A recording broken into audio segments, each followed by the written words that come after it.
Bruno, chegamos ao segundo dia de South Summit e como vocês podem ver, o clima está bem diferente do que foi o primeiro dia do evento. É verdade. Hoje está mais friozinho, também está chuvoso e isso foi consequência de uma tempestade que aconteceu no dia anterior, porque ontem estava um calorão aqui na cidade de Porto Alegre e quase impossibilitou a ocorrência do evento hoje, devido aos fortes ventos que aconteceram na cidade de Porto Alegre.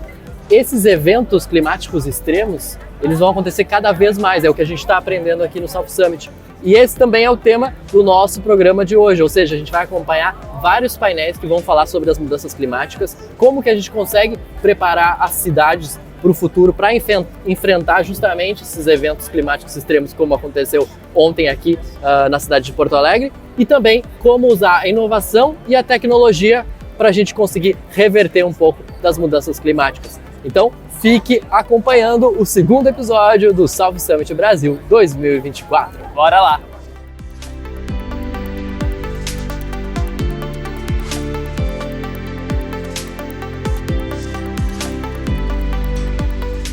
E o Radar South Summit veio aqui até o The Next Big Thing, justamente onde está acontecendo um painel agora sobre as mudanças climáticas. Para ser mais exato, como o investimento em empresas que se preocupam com o futuro das mudanças climáticas está crescendo cada vez mais. Hoje em dia, basicamente, se uma empresa não tem a preocupação com as mudanças climáticas, ela não vai receber tanto investimento e a gente vai entender exatamente isso agora.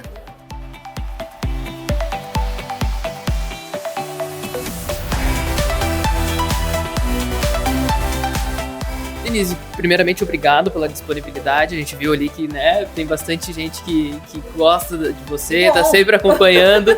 Assim, a primeira pergunta, quando a gente fala sobre banco, a primeira palavra que vem à cabeça é dinheiro. Por que os bancos, as instituições financeiras estão pensando nas mudanças climáticas? Porque as mudanças climáticas afetam a nossa capacidade, seja de emprestar dinheiro bem, e recebê-lo de volta. O banco ele vive de crédito, não de endividamento. Então ele empresta recursos que são de outras pessoas, aplicam em negócios que geram bons resultados, você devolve o recurso e assim a roda continua. O trabalho do banco é esse. E hoje é impossível medir risco ou trabalhar por uma boa alocação de capital, fazer uma recomendação de investimento para você, sem considerar que um efeito de mudança do clima pode comprometer a safra de um produto agrícola, ou pode atrapalhar a produtividade da empresa, ou pode alagar. E muitas vezes, que uma solução, por exemplo, baseada na natureza, ou mais eficiente do ponto de vista de energia, ou menos emissora, ela, por outro lado, joga do outro lado, reduzindo esse risco e aumentando a capacidade, seja dos negócios das pessoas, de continuarem trabalhando o recurso com capacidade de devolvê-lo. Como que o Brasil está nessa posição atualmente quando a gente discute, então, mercado financeiro e sustentabilidade? Como mercado financeiro como um todo, o Brasil vem avançando muito. O Brasil foi uma das lideranças na questão de risco socioambiental e agora, mais recentemente, uma coisa muito importante, não só para o setor financeiro, mas para todas as empresas que abriram seu capital no mercado, é que o Brasil foi o primeiro país a retificar, a justificar que também vai seguir uma norma de contabilidade, de contabilizar os impactos sociais e ambientais junto com os econômicos de forma obrigatória a partir de 2027, começando agora. Então, o Brasil tem sempre essa característica de protagonismo, tá? Tem algumas questões, por exemplo, a transição energética, ser uma matriz preponderantemente limpa, ser lar da maior biodiversidade do planeta, uma das últimas florestas tropicais, tem inúmeros desafios de compartilhar valor, as questões de direitos humanos, de diversidade, de cadeia, de rastreabilidade, ainda são um desafio, mas é um lugar muito poderoso e com muito recurso, inclusive natural, para esse desenvolvimento dessa nova bioeconomia que a gente chama de floresta em pé, esse novo modelo de desenvolvimento econômico. Então, para finalizar, qual é a importância de um evento desses, a importância do South Summit para discutir esse tipo de temática? Eu acho fundamental, a razão pela qual eu venho e privilegio e quase sou sócia, torço, falo e tudo mais, é porque esse protagonismo é importante para mostrar que essa possibilidade existe, como ela acontece, onde acontece, juntar a inovação com a capacidade de financiamento, o novo conhecimento com a discussão de como o recurso financeiro pode acelerar isso e a gente redesenhar aquilo que a gente chama de negócios de sucesso hoje. Então, muitas vezes, as pessoas falam que o desenvolvimento sustentável não avança, ou que a questão de carbono não avança porque não tem tecnologia, porque eu não sei medir, porque não dá, porque não é verdade, porque os incentivos não estão alinhados. E é verdade, em grande parte. A gente tem muito ainda a trabalhar nisso. Mas acho que eventos como esse trazem, né, para a mesa, para 3 dias, uma grande quantidade de possibilidades que pode ou ser solução para isso, ou operar na margem para hackear o sistema.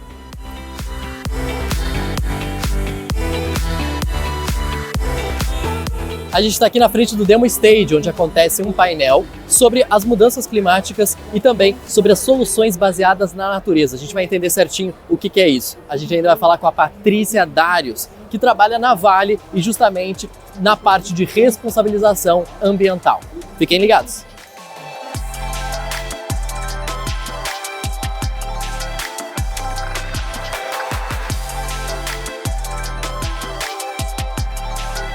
Patrícia, primeiramente, o que significa a NBS e como é que ela pode ser aplicada tanto nas cidades quanto no campo?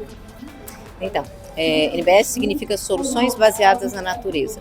Então, tudo aquilo que a gente consegue de soluções para a estabilização do clima, aquilo que a gente consegue de soluções para manter a biodiversidade, né? Seja na floresta, seja nas cidades, etc. E também olhando muito uma componente voltada para a questão de comunidades. Como é que você traz soluções que têm um impacto positivo, tanto social quanto ambiental. A Vale, ela trabalha com mineração, né? E a mineração, ela intervém, né, na natureza. Como tornar essa prática sustentável? Então, eu acho que essa é uma das minhas áreas, assim, né? A gente minera dentro de uma floresta, né? Mas a gente, de uma certa forma, ajuda hoje a proteger 800 mil hectares, que é todo o mosaico de Carajás, onde a gente atua. Deixa eu dar uma noção de valor. 800 mil hectares são 5 vezes a cidade de São Paulo, né? E a gente minera em 2%. Então, é uma relação de 5 vezes, né, vezes a cidade de São Paulo, vezes 2% é o espaço que a gente minera. Então, quando a gente está ali fazendo uma mineração sustentável, a gente consegue, em parceria com os órgãos ambientais, em parceria com as organizações não governamentais, proteger esse mosaico. E a minha diretoria, que é a diretoria de soluções baseadas na natureza, ela tem olhado outras soluções. Então a gente está aqui com uma meta florestal, que é de recuperar recuperar e proteger 500 mil hectares além das fronteiras da Vale, e a gente vem fazendo isso, trazendo exatamente um ganho, seja do ponto de vista de carbono, quando a gente estoca e sequestra carbono, e a gente está olhando uma commodity que é importante para a mitigação dos impactos da natureza, né, aí de mudanças climáticas, mas do ponto de vista também de mudança de biodiversidade, do ponto de vista de trazer um retorno econômico para esses produtores rurais que plantam as florestas. Então, a gente tem 2 frentes na empresa. Uma frente que eu mitigo os impactos que a empresa causa, mas eu também tenho as ações voluntárias, que é quando eu trago mais adicionalidade, né, quando a gente trabalha com essas soluções voltadas para a natureza, tá? Vocês conversaram ali no painel e falaram que muitas dessas ações elas não são lucrativas de imediato, ou às vezes não são lucrativas. Como chegar no produtor e chegar nas pessoas e explicar e incentivar, explicar a importância, né, dessas soluções? Eu acho que elas são lucrativas. Eu acho que elas não têm o tempo que a gente quer. Quando a gente pensa em floresta, por exemplo, quando a gente pensa em sistemas agroflorestais que sequestram carbono e devolvem a biodiversidade, uma floresta ela demora 30 anos para se constituir. Então, por isso que a gente fala que é longo prazo, né? Mas elas são muito produtivas. Hoje, a ciência, né? Não é a Patrícia, é a ciência, os cientistas falam do tip point, que é o ponto de não retorno. O que isso significa? A gente vem se debruçando muito em achar soluções de baixo carbono, né? A gente precisa mudar a nossa lógica de consumo, mudar a nossa matriz energética, né? Mudar a nossa forma como a gente consome as coisas. E isso tem a ver exatamente com o aquecimento global. E tem a ver com o fato de que a gente precisa não deixar a Terra passar agora aqui do 1,5, né? Porque isso significa que se a gente não consegue segurar essa temperatura, a gente vai ter um impacto muito significativo em espécies que hoje existem, mas que daqui a pouquinho não existirão mais, né? Então, eu trouxe como exemplo as abelhas. As abelhas são super importantes, elas são polinizadoras. Então, para o processo de agricultura, para o processo de restauração, né, florestal, elas são um meio, uma ferramenta, né, de disseminação dessa polinização. Se a gente perde as abelhas, a gente tem um impacto muito grande sobre a cadeia da agricultura, sobre a cadeia da restauração, sobre a cadeia. A gente não vai ter exatamente essa ferramenta para levar essa polinização e fazer com que as florestas voltem, né, para que a agricultura floresça. Então, não só isso, eu estou falando de uma espécie, mas a gente tem N espécies que hoje, né, em 2024 a gente conhece, mas que talvez daqui a pouquinho, em 2030, né, quiçá 2050, a gente não conheça mais. Então, é muito importante a gente ter essa consciência e é muito importante a gente entender que 2030 está logo ali, são 7 anos, 2050 está logo ali. Né? São 20 e poucos anos. Então, não é que a gente vai ver isso daqui no futuro longínquo. A gente já está sentindo os impactos, né, dessas mudanças agora. Só a gente vê os eventos climáticos, né? Aqui ontem teve um, né? Na Amazônia a gente vê a Amazônia, né, as pessoas morrendo de sede, seca e ao mesmo tempo também eventos de enchente. Então a gente começa a ver esse clima muito variável. Então, aquilo que parece que está muito distante, não está tão distante assim, está muito próximo.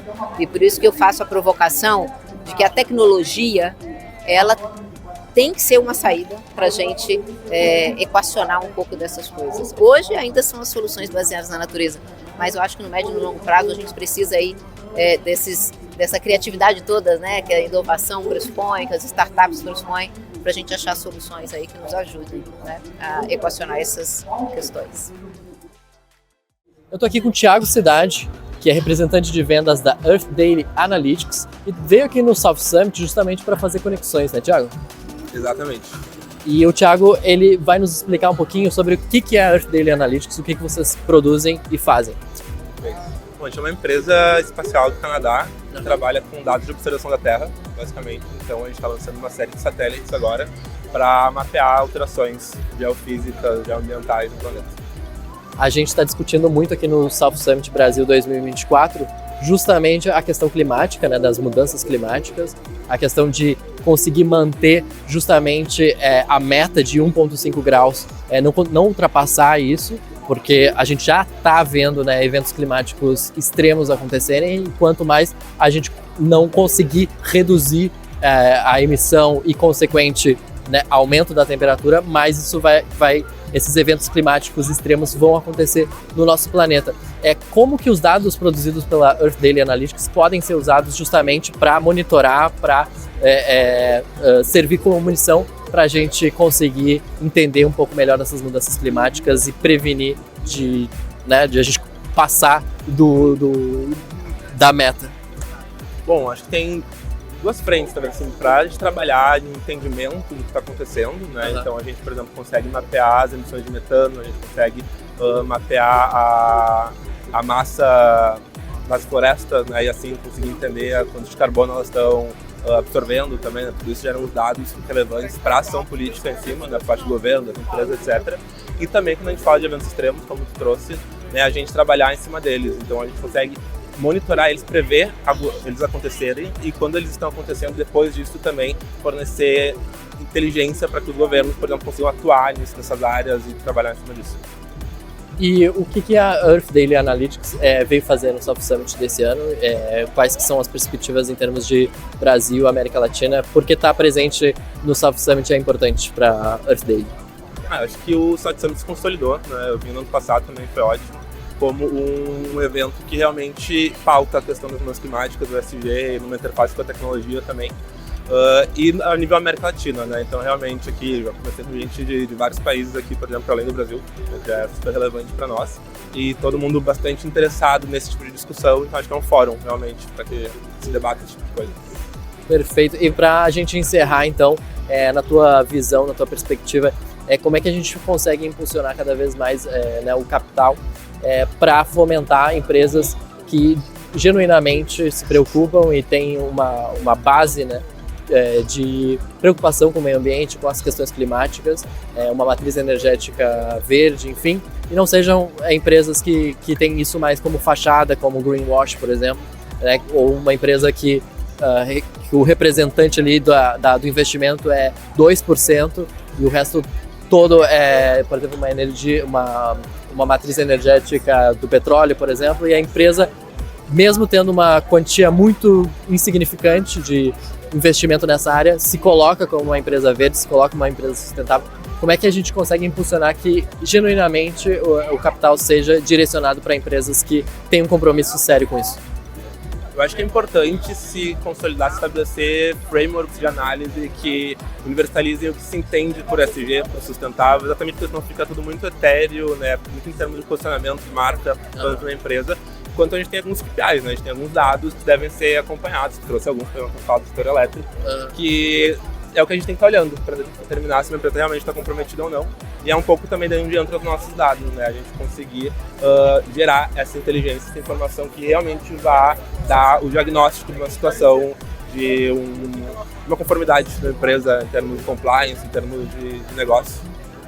Perfeito, é isso então, Thiago. Então continue aí no networking, uma boa sorte para os negócios e a gente vai continuar no South Summit Brasil 2024.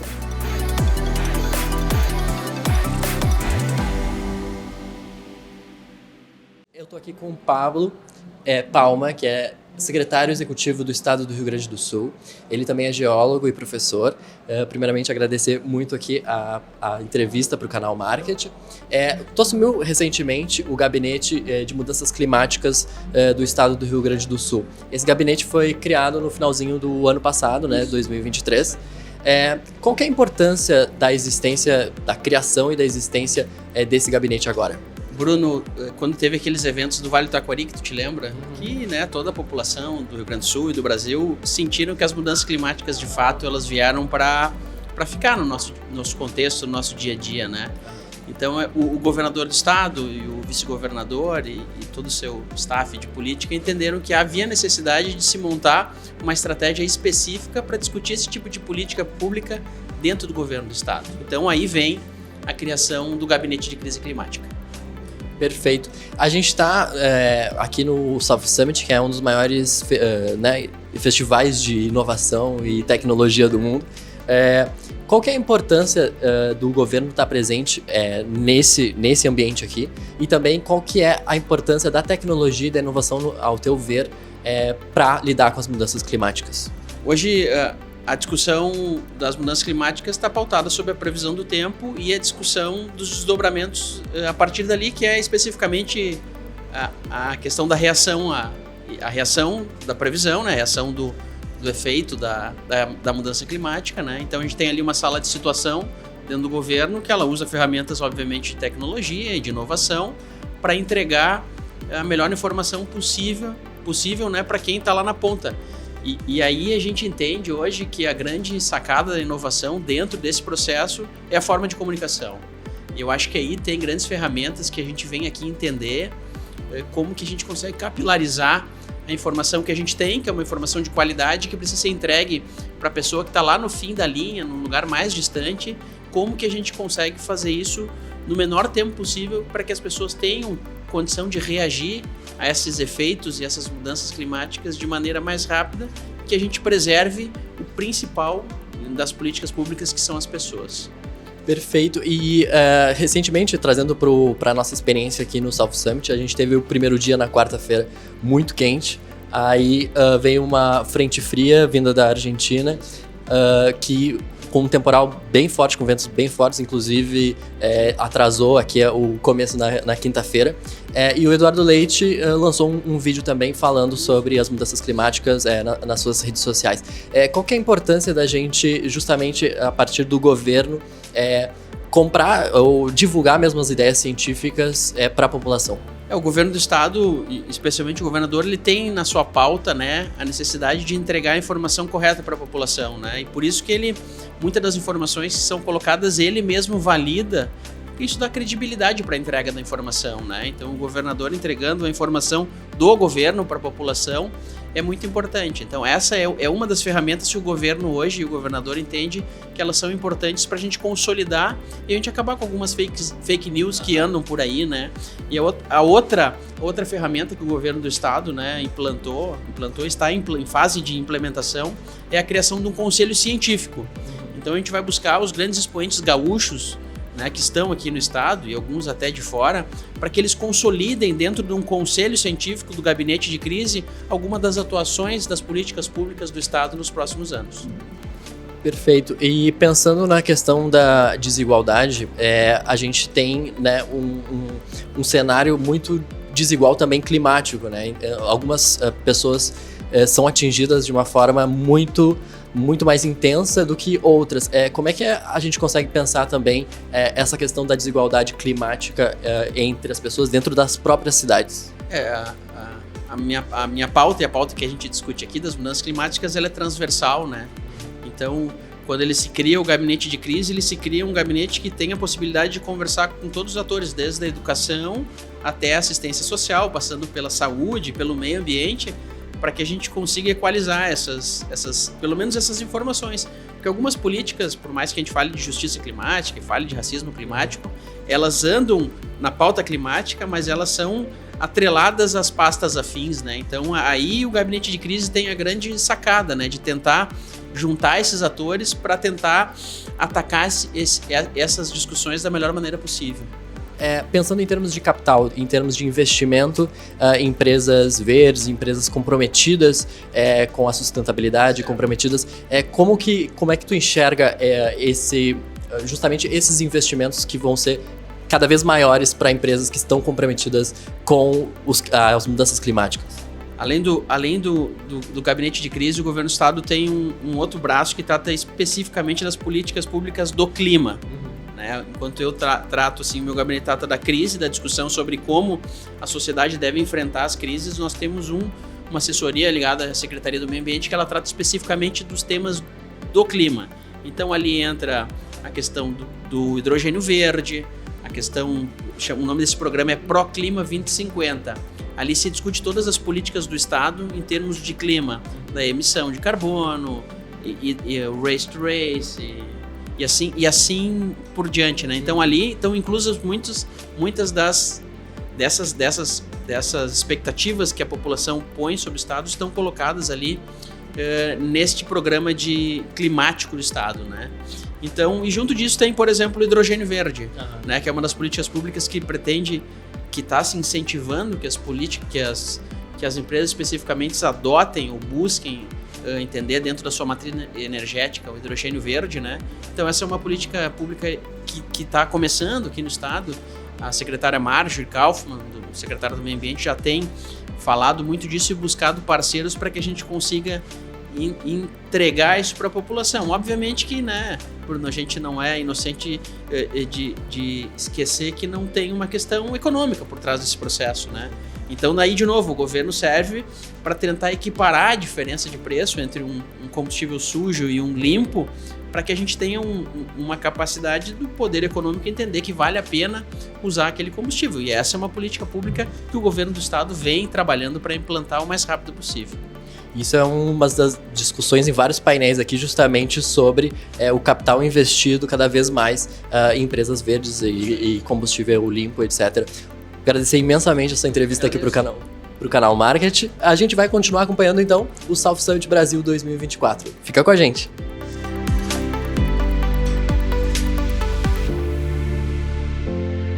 Pois é, em últimos momentos de South Summit, a gente está aqui descansando agora na cadeirinha, porque a gente merece, né? A gente andou por aí em tudo. A gente está agora no Marketplace, que é um espaço, um mega espaço aqui dentro do South Summit, onde as empresas e startups vêm justamente expor o seu conteúdo, vêm expor seus produtos. E esse cansaço todo é recompensado por um conteúdo muito rico que a gente produziu aqui hoje, que vai muito na linha justamente sobre as mudanças climáticas, sobre pensar a inovação e a tecnologia como aliados para a gente conseguir aí combater as mudanças climáticas e manter a temperatura global do planeta em abaixo de 1,5 graus, que justamente vai fazer com que a gente não tenha cada vez mais eventos climáticos extremos e a gente consiga ter uma sociedade e ter justamente um clima do planeta que vai, né, servir para todo mundo confortavelmente e poder viver bem.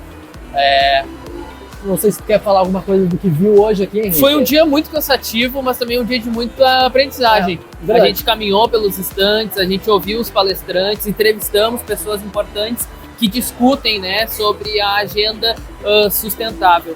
E a gente fica aliviado que as pessoas e as empresas estão preocupadas com esse tipo de assunto, né? Como a gente falou no dia anterior sobre a diversidade e sobre a inclusão, as empresas que não pensarem nisso, não colocarem isso na sua pauta, né, e na sua identidade também, vai ficar para trás, né?